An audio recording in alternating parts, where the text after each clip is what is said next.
Malgré la violence de la tempête de la Semaine Sainte, sa présence et son amour nous portent et nous supportent. Que sa paix règne dans nos cœurs. Amen. Au nom du Père, du Fils, du Saint-Esprit.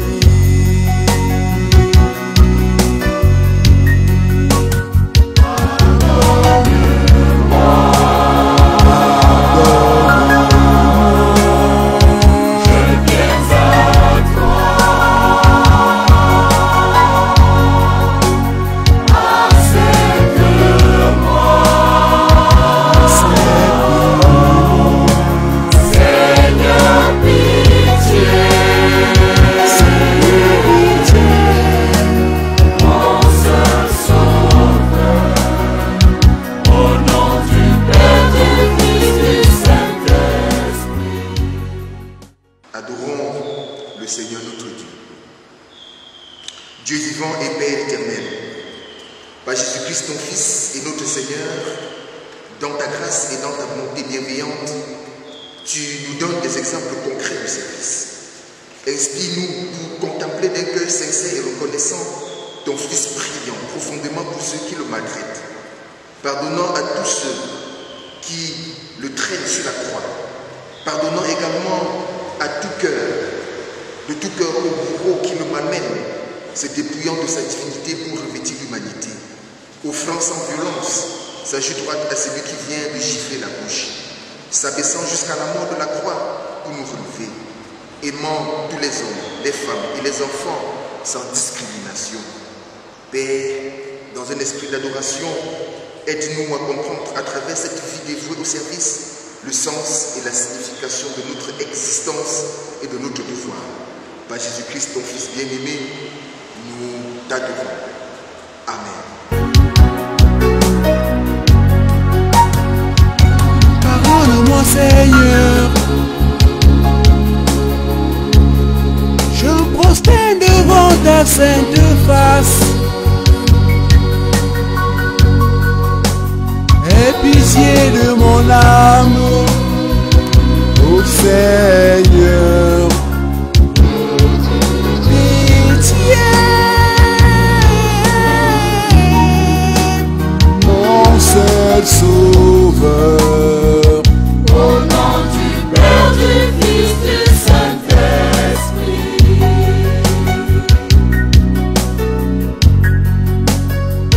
Tu le sais bien, mon Dieu.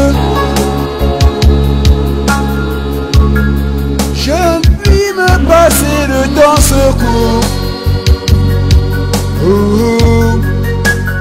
Affaibli de péché, ô Seigneur, pitié, mon seul sauveur. Au nom du Père, du Fils, du Saint-Esprit. Pardonne-moi, pardonne-moi, ô Seigneur. Pardonne-moi, pardonne-moi. Je viens à toi. Je viens à toi et accepte-moi.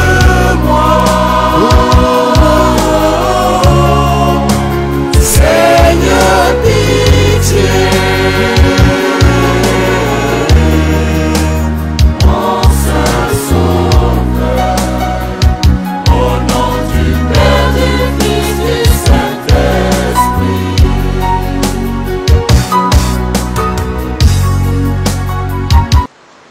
Bien-aimés dans le Seigneur, nous allons maintenant écouter la parole de Dieu et la méditer à travers le texte que nous propose notre liturgie.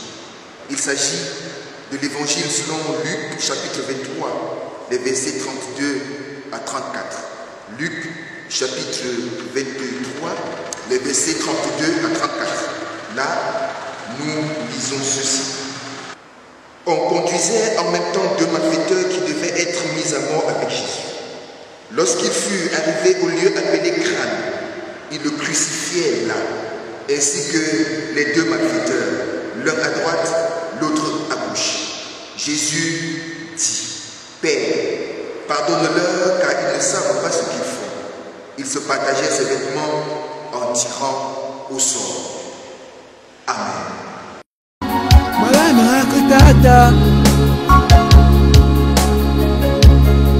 Mettons chantons couche maman ce jour. China mindia moyumbem Oniya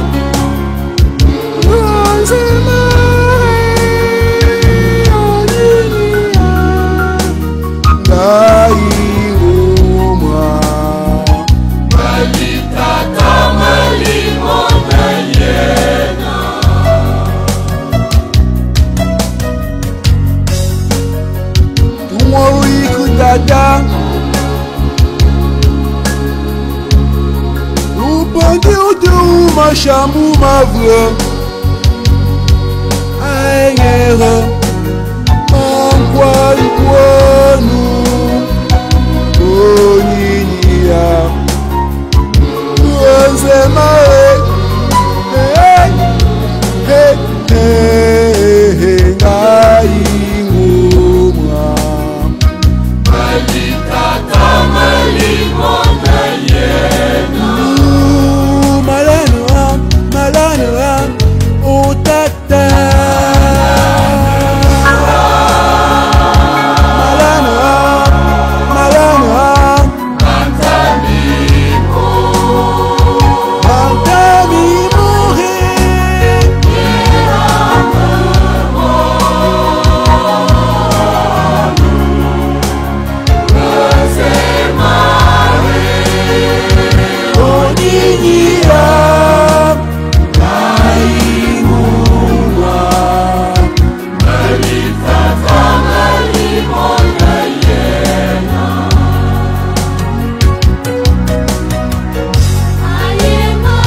Bien-aimés dans le Seigneur, frères et sœurs en Christ, chers auditeurs et auditrices, au milieu des petites douleurs et des plus cruelles souffrances, le Sauveur a imploré le pardon du Père Céleste en faveur de ceux qui l'avaient crucifié.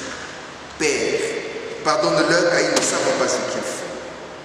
Parce que son cœur débordait d'amour, parce que son esprit possédait la parfaite sérénité, parce que la paix régnait dans son âme. L'évangile selon Luc nous montre toute la majesté de la paix divine réalisée dans la glorieuse humanité de notre Seigneur et Sauveur Jésus-Christ, au milieu de l'ignominie, de la détresse et de la douleur, victime de la haine des chefs de son peuple, voué à l'ignominie et à la mort par la foule, excité, abandonné, enfin par le représentant officiel du pouvoir romain, le Seigneur Jésus-Christ, dans sa gloire, subit tout d'abord le cruel supplice de la flagellation. Meurtri, sanglant, insulté dans sa dignité royale, le Seigneur est amené sur la voie douloureuse qui aboutira plus tard au calvaire. Le Seigneur de gloire supporte les atroces tortures du crucifixion. Les clous trouent ses mains. Amis qui s'étaient étendus sur l'humanité coupable pour la bénir, et ses pieds diligents qui avaient foulé cette terre impure pour apporter de lieu en lieu les bienfaits de la grâce divine. Le sang du Sauveur coule. La croix est ensuite placée dans le trou, préparé pour recevoir et dresser vers le ciel. Le Seigneur est ainsi élevé sur la croix. Placé donc dans une position tout à fait contraire à la nature, le corps adorable du Fils de l'homme connaît les tourments les plus cruels, les troubles affreux de la circulation, l'horrible rigidité du tronc et des membres étirés, l'amaigrissement de la chair flétrie et la saillie des os meurtris, la torture épouvantable de la soif brûlante, ces mots atroces que la suite des heures accentuera d'une manière inexorable. Les douleurs morales du Sauveur accompagnent ses souffrances corporelles. Il est élevé sur le bois maudit de la croix, délaissé par ses disciples et rejeté par son peuple, abandonné de tous les hommes, offensé par les regards impudiques des spectateurs. Les pécheurs font entendre à ses oreilles saintes les plus odieux sarcasmes. De la bouche de notre Seigneur ne sortira ni plainte, ni protestation, ni menace. Seule la grâce resplendit sur ses lèvres. Le Sauveur sollicite le pardon de son Père, dans la bienheureuse communion duquel il demeurait avant les 3 heures de ténèbres en faveur des pécheurs et de ses bourreaux. Je cite, Père, pardonne-leur, car ils ne savent pas ce qu'ils font.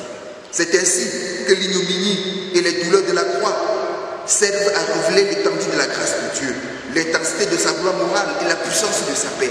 La douceur, la magnanimité, la sérénité du Christ forment un contraste saisissant avec la brutalité haineuse et virile des exécuteurs et des assistants. L'humanité du Sauveur offre à l'admiration de notre foi une plénitude d'amour dont la splendeur grandiose et magnifique illumine les âges et rayonne jusque dans les siècles infinis.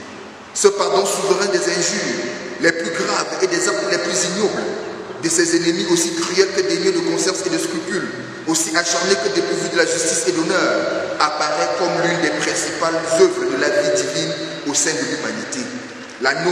Le noble exemple de l'homme parfait, de l'homme saint, de l'homme glorieux est une source de grâce efficace. Pardonne-leur, dit le Christ. Le pardon, ici, agit comme le commencement nouveau posé dans une existence humaine, parce qu'elle est réconciliée avec Dieu. C'est la possibilité de se remettre en marche vers l'accomplissement de sa vraie vocation, la créature de Dieu. C'est une puissance d'amour et de grâce pénétrant, purifiant, inspirant toute une vie. C'est une grande espérance prenant possession d'une âme qui naît à la vraie liberté. Voilà ce que le Christ demande de sa croix pour tous ceux et toutes celles que nous avons trouvés dans son intercession. Oui, bien-aimés, pardonnez. Ce comportement évangélique ne correspond pas aux normes habituelles de la vie en société où l'on est habitué à la concorde avec les plus proches et à l'indifférence, non à l'animosité à l'égard des autres. Mais justement, Jésus appelle ses disciples à faire de l'extraordinaire en donnant lui-même l'exemple. Ils doivent aller plus loin que les règles ordinaires ne le demandent. En ne limitant pas leur amour et leur pardon à leurs proches, en s'ouvrant aux étrangers, en cherchant de bons rapports avec tous, même sans réciproque, les disciples acceptent de ne pas s'enfermer ou de ne pas enfermer leurs relations dans les cercles restreints de la famille, du pays, de la classe sociale, de la culture, de la religion. Ces derniers, à l'image de Christ, doivent lutter contre une société compartimentée, contre le racisme, l'intransigeance, l'enfermement dans un petit monde, contre tout ce qui entraîne dédain, mépris, chauvinisme, lutte des classes et finalement affrontement et combat. C'est encore très difficile pour nous, comme chrétiens, de comprendre ce que Jésus demande aujourd'hui. Pardonner aux autres comme lui-même il l'a pardonné. Aimer ses ennemis Quand déjà aimer même nos amis semble être une équation à plusieurs inconnus très difficile à résoudre, comment alors parler d'amour et de pardon quand règne trahison et de loyauté? Si déjà aimer et pardonner à ceux que nous considérons comme proches de nous semble être compliqué, combien de fois quelqu'un qui me donne une raison de ne pas l'aimer ou de ne pas le pardonner? Oui, comment vais-je aimer et pardonner toutes ces personnes qui parlent mal de moi en racontant des choses fausses, parfois dans la fausseté absolue, des inepties et des stupidités ahurissantes?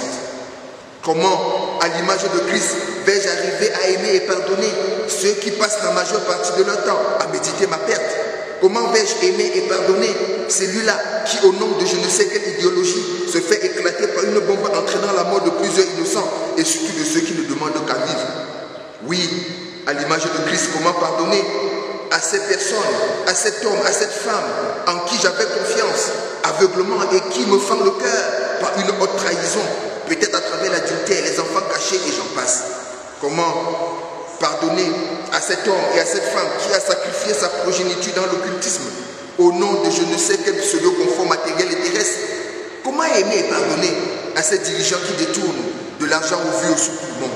Comment pardonner et accorder surtout de l'amour à ce prochain qui a débité à mon endroit un tas de facéties, de canulets et de mensonges bien tissés? Oui, ce que Jésus fait et ce qu'il nous demande de faire en cette soirée ou en ce début de temps de carême ou de temps de la passion ou du temps de la semaine sainte semble être compliqué, mais il ne nous demande pas de faire l'extraordinaire, il nous demande de faire ce que lui-même est capable de faire. Mes frères et mes sœurs, le chrétien doit manifester le pardon parce que son maître, le Christ, l'a déjà fait. Et ce pardon doit se faire sans poser de conditions. Oui, pardonne-leur car ils ne savent pas ce qu'ils font. Nous devons demander à Dieu afin qu'il nous aide à vivre et à incarner la grâce de son pardon. Et plus concrètement, l'exemple de Christ, c'est ce qu'il nous demande de faire parce qu'il est notre Dieu.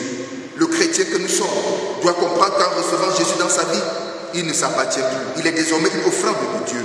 Il ne s'appartient plus, il appartient à Dieu. Il ne peut plus faire sa propre volonté, mais la volonté de celui qui a payé sa dette afin qu'il vive. Le pardon se fait donc en action et avec vérité, et non pas tout simplement en parole et avec la langue. Le chrétien qui veut pardonner à son frère, sa soeur, son prochain, doit reconnaître qu'il a été offensé. Il accepte que l'offense l'ait blessé. Il doit avoir une attitude d'humilité vis-à-vis de Dieu et de celui qui l'a offensé, même si c'est lui qui a été touché dans son amour propre. Il doit aimer d'abord celui qui l'a offensé, sinon sa démarche ne sert à rien dans le fond. Ensuite, il doit vouloir dans son cœur pardonner à son offenseur. Le pardon invite l'offenseur et l'offensé à faire le pas pour aller vers l'autre. Aucunement, le chrétien ne doit se séparer, éviter celui avec qui il a eu un problème en le voyant passer ou venir. C'est de ça qu'il est question. Et c'est ça que nous devrions faire pour accueillir le cadeau que Dieu nous offre à travers la fête de Pâques. Le chrétien doit toujours analyser le regard à son doit analyser et regarder à son Père céleste. Il doit toujours se souvenir de son frère Jésus pour aller vers son frère qui l'a offensé ou qui l'a offensé pour se réconcilier avec lui s'il s'est éloigné de lui pendant un long moment. Nous sommes donc invités pour que notre fête de Pâques soit célébrée de manière pleine, à vivre et à expérimenter ce pardon, car le Seigneur nous le commande et il ne nous demande pas ce que lui-même il ne l'a pas fait. Qu'il vienne et qu'il bénisse l'écoute et la méditation de sa parole. Amen.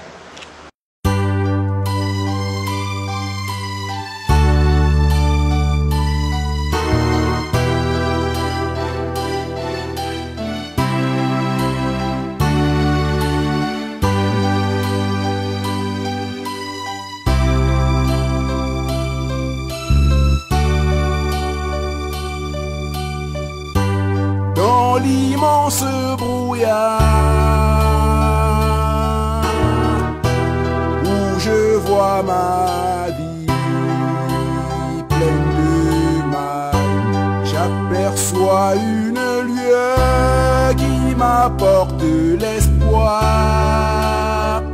Au nom de mon Seigneur, Nous voici le monde enseigne pas.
pardon, salaire de l'amour.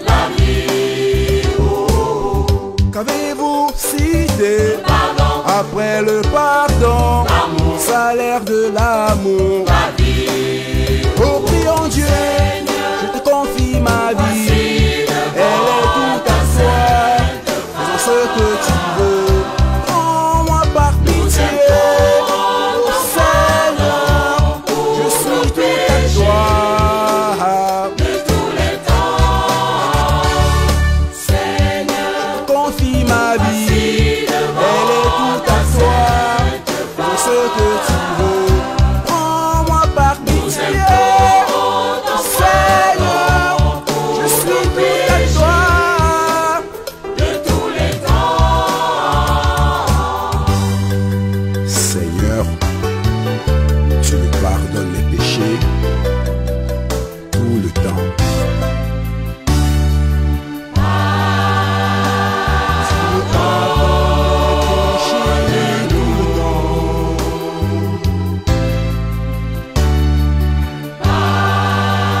Tu me reconfortes quand je vois tout espoir perdu. Montre-moi le vrai chemin qui mène à ta lumière. Tu es harmonie, bonheur. Seigneur, apprends-moi. Qu'avez-vous cité? Après le pardon, salaire de l'amour. Qu'avez-vous cité? Après le pardon, salaire de l'amour. Oh, prions Dieu, je te confie ma vie. Elle est toute à toi, fais ce que tu veux.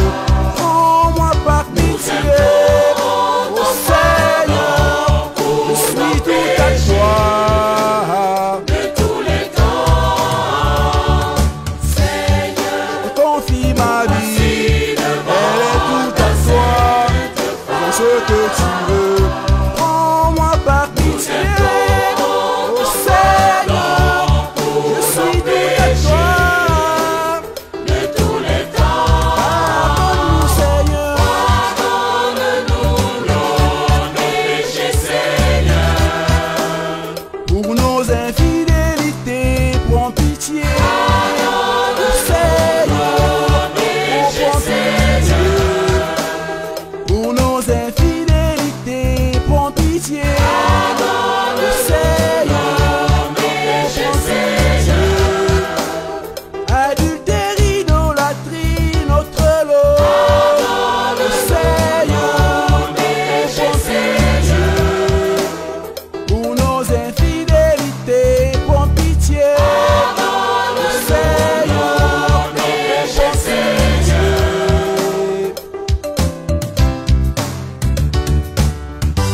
Dans l'immense brouillard où je vois ma vie pleine de mal, j'aperçois une lueur qui m'apporte l'espoir. Nous voulons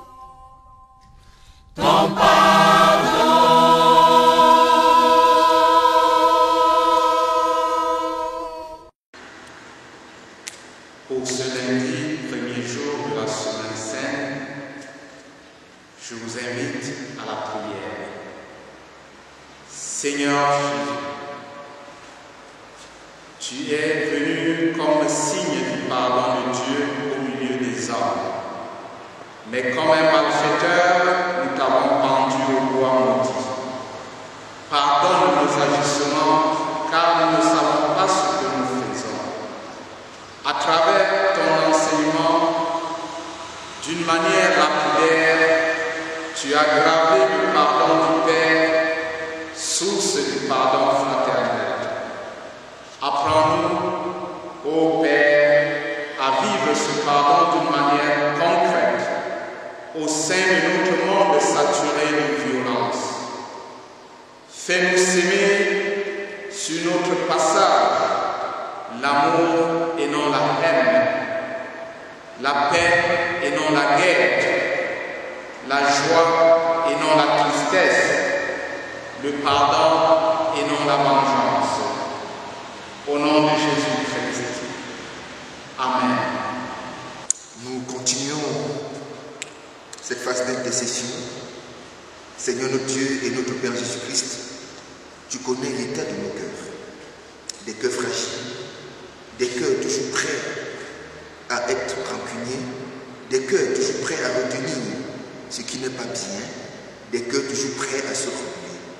Nous voulons ce soir, encore une fois de plus, te supplier d'être toi-même celui qui va nous aider à pardonner aux uns, à nous pardonner les uns les autres, afin que ce pardon règne non pas seulement dans nos cœurs, mais dans cette communauté, dans le monde en général, pour que Seigneur, la vie belle que nous espérons soit véritablement vécue au nom de Jésus-Christ qui nous a appris à te prier en toutes circonstances.